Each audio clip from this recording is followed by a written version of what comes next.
அல்லேலூயா.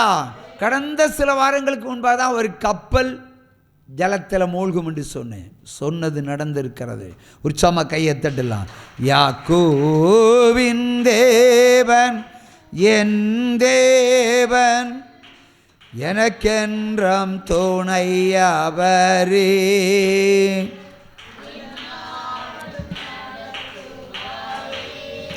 யாக்கோபின் தேவன் என் தேவன், எனக்கென்றும் துணை அவரே.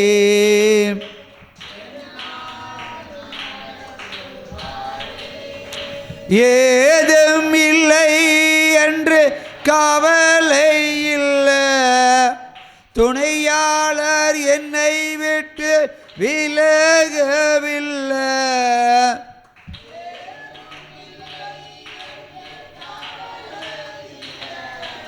துணையாளர் என்னை விட்டு விலகவில்லை, சொன்னதை செய்திட தகப்பனவர்.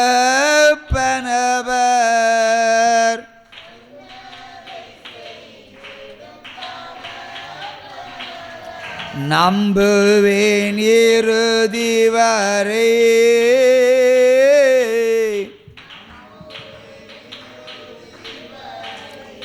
நம்புவேன் இறுதி வரை.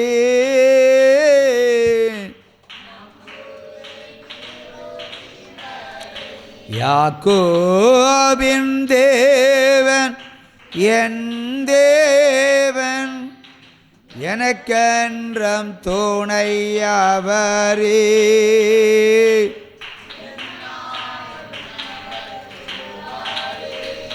அல்லேலூயா, அல்லேலூயா. எரேமியா 31 அதிகாரம் 16வது வசனத்தை கூட வாசிக்க கேட்போம். எரேமியா 31:16,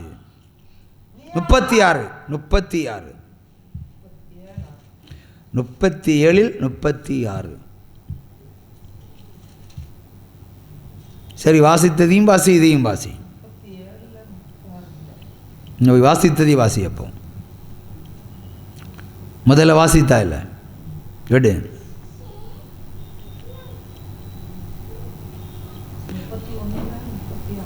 37 நீ வாசிக்க எடுத்த அந்த வார்த்தையை வாசி. எந்த வசனத்தை எடுக்க ஆரம்பித்த? சரி, 31 எடு. உதடு திறந்து பேசின அந்த வார்த்தை எடு என்று சொன்னேன். நீ அழாதபடிக்கு உன் சத்தத்தை அடக்கிக்கொள், நீ கண்ணீர் விடாதபடி உன் கண்களை காத்துக்கொள் என்று கர்த்தர் சொல்லுகிறார். உன் கிரியைகளுக்கு பலனுண்டு, அவர்கள் சத்துருக்களின் தேசத்திலிருந்து திரும்பி வருவார்கள். திரும்பவும் வாசி.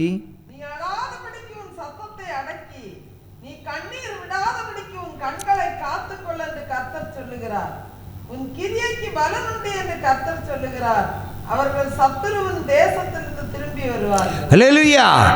தேசத்திலே விமானங்கள் பறக்காது என்று இன்றைக்கு விசேஷமான தீர்க்க தரிசனத்தை கர்த்தர் உரைத்திருக்கிறார்.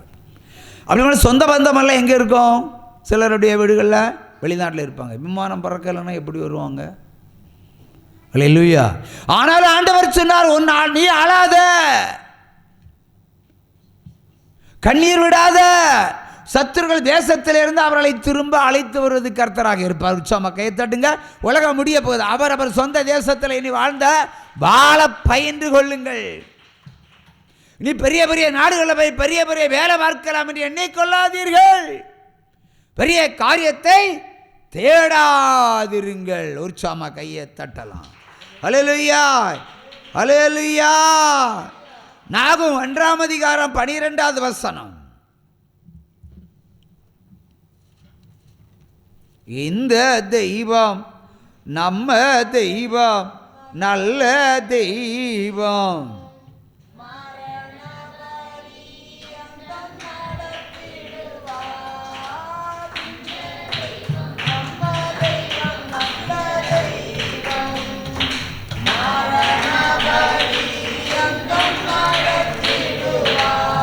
எத்தனையோ இடர் சூழ்ந்தாலும்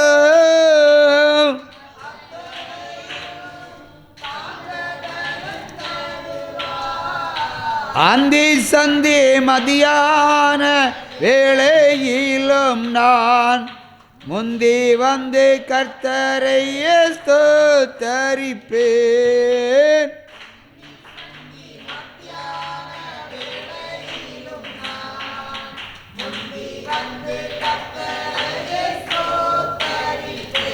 அல்லேலூயா அல்லேலூயா அல்லேலூயா.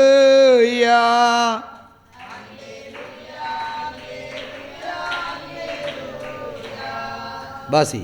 கர்த்தர் சொல்லுகிறது என்னவென்றால், அவர்கள் சம்பூர்ணமடைந்து அநேகராய் இருந்தாலும் அறுப்புண்டு போவார்கள். அவன் ஒழித்து போவான்.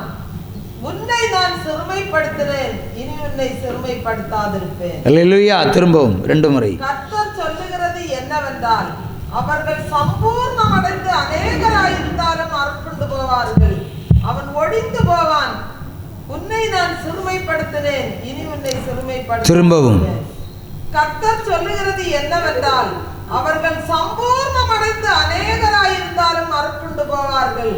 அவன் ஒழித்து போவான். உன்னை நான் சிறுமைப்படுத்தினேன், இனி உன்னை சிறுமைப்படுத்தாதிருப்பேன். ஒரு உடன்படிக்கையான வாக்குத்தத்தம். ஹல்லேலூயா. அநேகர் இந்த உலகத்தில் சம்பூரணமாய் இருப்பார்கள், பரிபூரணமாய் இருப்பார்கள், எல்லாவற்றிலும் மிகையாக இருப்பார்கள். ஆனால் ஒரு நொடி பொழுதில் அவர்கள் என்ன செய்வார்கள்? அறுப்புண்டுவார், நிர்மூலமாகி போவார்கள். ஆனாலும் கர்த்தராகிய தேவன் நமக்கு இன்றைக்கு உரைக்கிற செய்தி என்னவென்று சொன்னால், உன்னை சிறுமைப்படுத்தினேன், உன்னை ஒடுக்கினேன், உன்னை துன்பப்படுத்தினேன், உன்னை நெருக்கினேன். ஆனாலும் உன்னை என்ன பண்ணுவார் ஆண்டவர்? ஆசீர்வதிக்காமல் விட மாட்டார். ஒரு சும்மா கையை தட்டலாம். அல்லேலூயா. இனி சிறுமைப்படுத்தாமல் இருப்பேன். அல்லேலூயா. எரேமியா 31ஆம் அதிகாரம் 36வது வசனத்தை வாசிக்க கேட்போம். இந்த பிரமாணங்கள், இந்த நியமங்கள், இந்த வசனங்கள், இந்த கட்டளைகள் உனக்கு முன்பாக இல்லாமல் போனால், அப்பொழுது இஸ்ரவேல் சந்ததியும் எனக்கு முன்பாக என்றென்றைக்கும் ஒரு ஜாதியாக இல்லாமலே போகும். உற்சாகமாக கையை தட்டலாம். அல்லேலூயா. வேரோடு அற்று போகும்.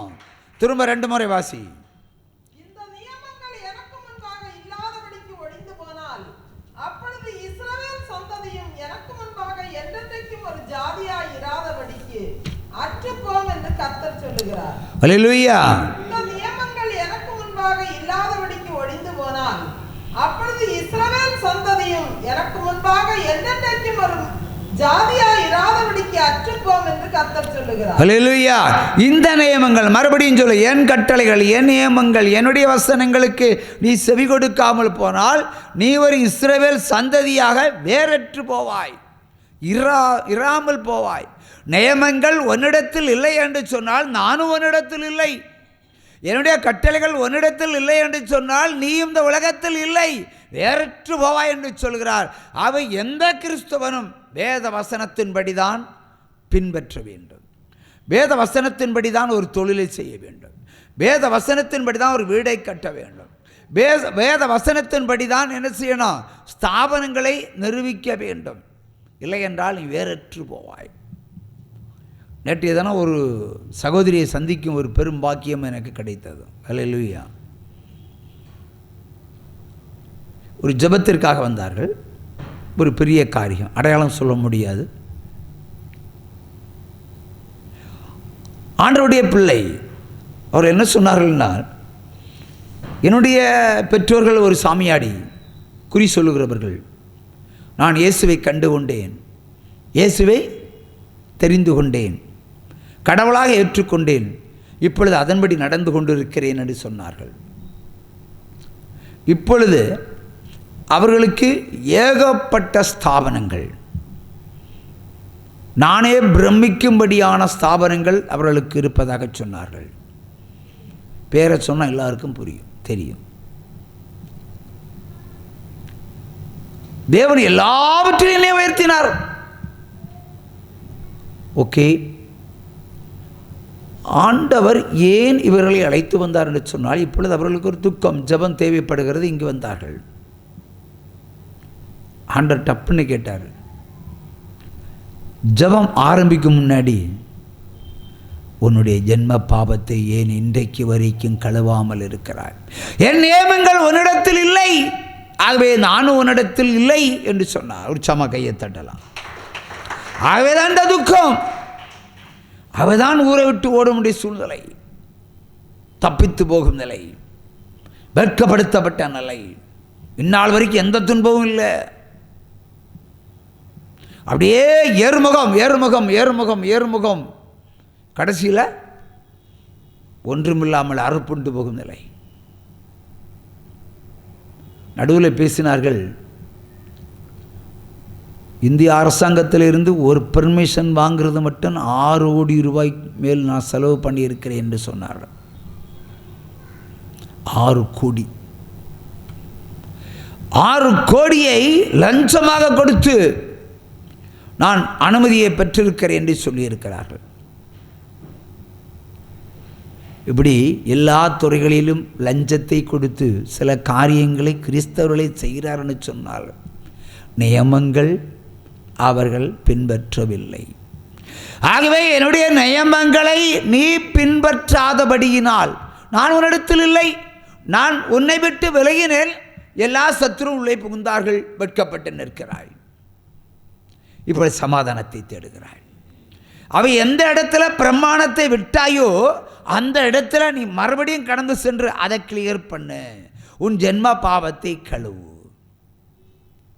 ஏனென்றால் விக்கிர தோப்பினுடைய பிள்ளை நீ இயேசுவை கூப்பிடுகிறாய், ரைட், கூப்பிட்டு கூப்பிட்டு ஆசீர்வாதமாக இருக்கிறாய், ரைட். ஆனால் என்னுடைய பிரமாணத்தை நீ பின்பற்றவில்லையே. செகண்ட் பாத்ரூம் போனால் கழுவணுமா துடைக்கணுமா? கொஞ்சம் உரைக்கு மாதிரி சொன்னால் தான் புரியும், அதனால தான் சொல்கிறேன். பிரதர் நீங்கள் சொல்லுங்கள், துடைக்கணுமா கழுவணுமா? கழுவுனா தான் பிரச்சனை தீரும், இல்லைன்னா ஸ்மெல் வந்துகிட்டே இருக்கும். அவர் ஜென்ம பாவம் கழுவாமல் எந்த ஞானஸ்தானம் எடுத்தாலும் செல்லாது. உற்சாகமாக கையை தட்டுங்க.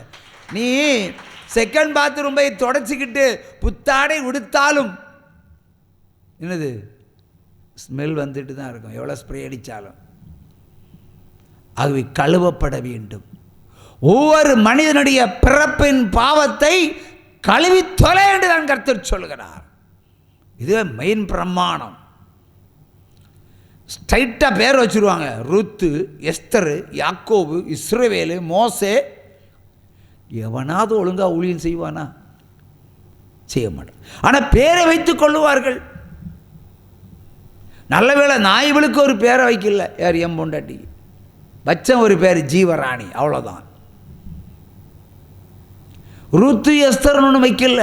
நிறைய பேர் ரூத்துன்னு எஸ்தர்னு வச்சுக்கிட்டு வீட்டுக்குள்ளே அம்மி அரைச்சிக்கிட்டு இருக்காங்க. அம்மி இல்லை, மிக்சி ஓட்டிகிட்டு இருக்காங்க. உற்சாகமாக கையை தட்டலாம். அல்லேலூயா. அது கர்த்தருடைய பணியை செய்வதற்கு யாரும் தயாராக இல்லை. ஆனால் கர்த்தரிடத்தில் பெற்றுக்கொள்வதற்கு எல்லோரும் தயாராக இருக்கிறார்கள். அவர் என்ன சொல்கிறார்? என்னுடைய பிரமாணம் உன்னிடத்தில் இல்லை, உனக்கு என்ன செய்ய முடியும்? ஆகவே என்னுடைய பிரமாணம் உன்னிடத்தில் இருந்தால் நான் உன்னிடத்தில் உண்டு, உனக்கு எல்லாவற்றையும் செய்து முடிப்பேன். என்னுடைய பிரமாணத்தை நீ உட்கொள்ளாவிட்டால், கை கொள்ளாவிட்டால் நான் உன்னை விட்டு விலகி விடுவேன். எல்லா சாத்தானும் உள்ளே வந்து சர்வநாசத்தையும் பண்ணிவிடும். உற்சாகமாக கையை தட்டுங்க. அல்லேலூயா. ஆகவே நாகும் 1ஆம் அதிகாரம் 12ஆம் வசனத்தை ஒரு முறை கூட வாசிப்போம். சம்பூரணமாயிருந்தாலும் பிரமாணம் உன்னிடத்தில் இல்லை என்று சொன்னால் ஒரு நாள் மிக பெரிய அழிவை நீ சந்திப்பாய். அல்லேலூயா. கர்த்தர் சொல்லுகிறது என்னவென்றால்,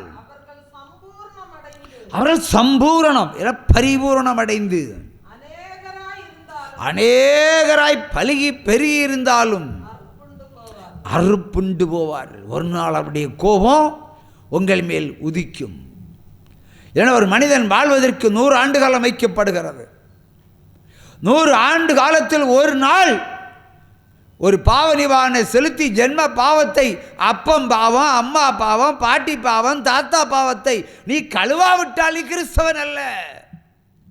மெயின் அச்சாணி, மெயின் வேதவசனம் அது ஒன்றுதான். அதுதான் முதல்ல வரணும். ஏசு கிறிஸ்து ஏன் ஞானஸ்தானம் எடுக்க போனார்? அவர் தான் பாவம் செய்யலையே பிரதர். பாவம் செய்யாதவர் எதற்கு ஞானஸ்தானம் எடுக்க போனார்?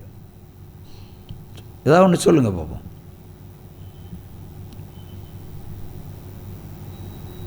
அவருக்கும் ஜென்ம பாவம் உண்டு பிரதர். ஆமாம், ஒரு ஸ்திரீயின் வயிற்றில் இருந்து பிறந்தார். கர்ப்பத்தில் பரிசுத்தாவியினால் உண்டாயிருந்தாலும்